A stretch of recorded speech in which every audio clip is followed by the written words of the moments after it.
Hi friends, मेरा नाम चंदन कुमार है। मेरा रोल नंबर 88 है और आज हम लोग चर्चा करेंगे डीएलएड सेकेंड ईयर के सब्जेक्ट S5 जिसका नाम है विद्यालय में स्वास्थ्य, योग एवं शारीरिक शिक्षा। इसके अंतर्गत आज हम लोग चर्चा करेंगे यूनिट 4 में संक्रामक रोगों की समझ तथा इनके रोकथाम की जानकारी। तो क्या आप लोग तैयार हैं? तो चलिए शुरू करते हैं। आज हम लोग अपना टॉपिक संक्रामक रोगों की समझ।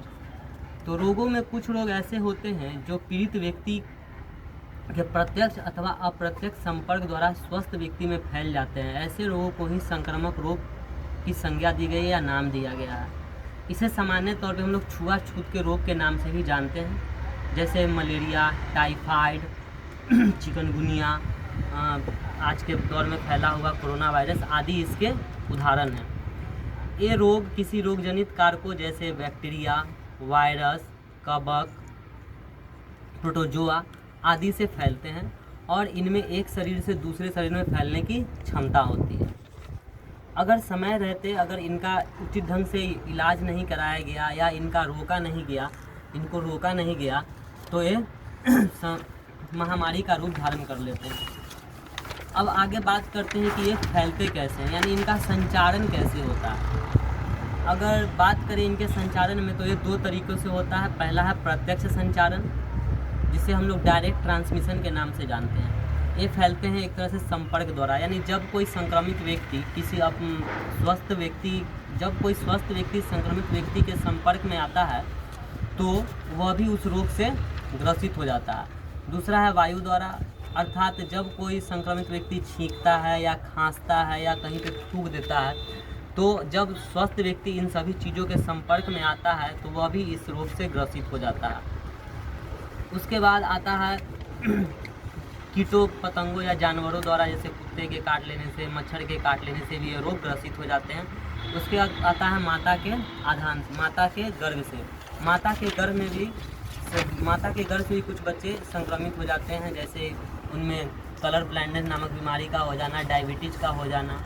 उसके बाद रक्त आधान से कहने का मतलब है कि जब कोई स्वस्थ व्यक्ति संक्रमित व्यक्ति का रक्त अपने ले लेता है या जब कोई संक्रमित व्यक्ति किसी स्वस्थ व्यक्ति को अपना रक्त दान कर देता है तो वह भी उस रोग से ग्रसित हो जाता है जो रोग से संक्रमित व्यक्ति ग्रसित होता है।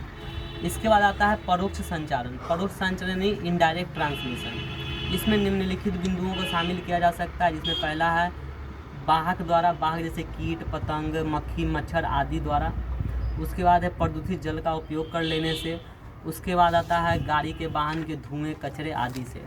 अब पता कर जानते हैं इसके लक्षण क्या होते हैं, यानी हम लोग कैसे जानेंगे कि हम लोग कोई संक्रमित रोगों से ग्रसित हो चुके हैं।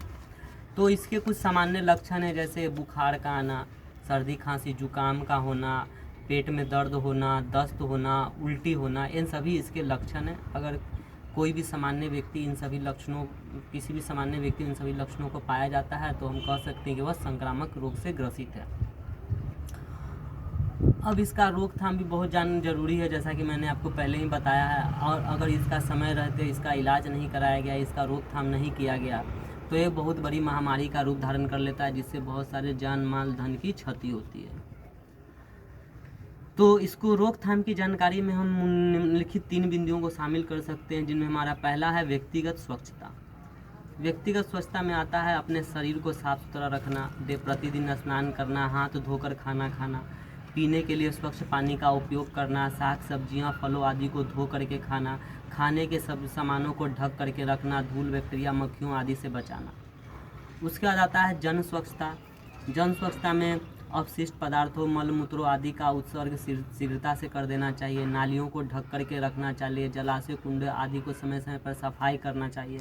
कूड़े का ढेर नहीं लगाना चाहिए हम लोगों को। सोते समय मच्छरदानी का उपयोग करना चाहिए। कीट रोगवाहकों और उनके प्रजनन स्थानों को समाप्त कर देना चाहिए। घरों के कूलरों को नियमित तरह से साफ करते रहना चाहिए। तालाबों में मच्छर के लार्वा खाने वाली मछलियों को पालना चाहिए।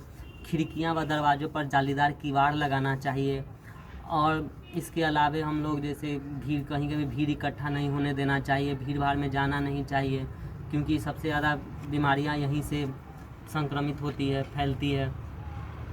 अतः निष्कर्ष के तौर पे हम कह सकते हैं कि संक्रामक रोग छुआछूत के वे रोग होते हैं जो एक दूसरे के संपर्क में आने से फैलते हैं। अतः इनका निवारण अति आवश्यक है, क्योंकि अगर इनका निवारण नहीं किया जाता है उचित समय पे तो यह महामारी का रूप धारण कर लेता है, जिससे बहुत सारे जान माल धन की क्षति होती है। मुझे आशा है कि मैं इस वीडियो के माध्यम से आपको इस टॉपिक का अच्छी तरह से जानकारी दे पाया हूँ। Thank you.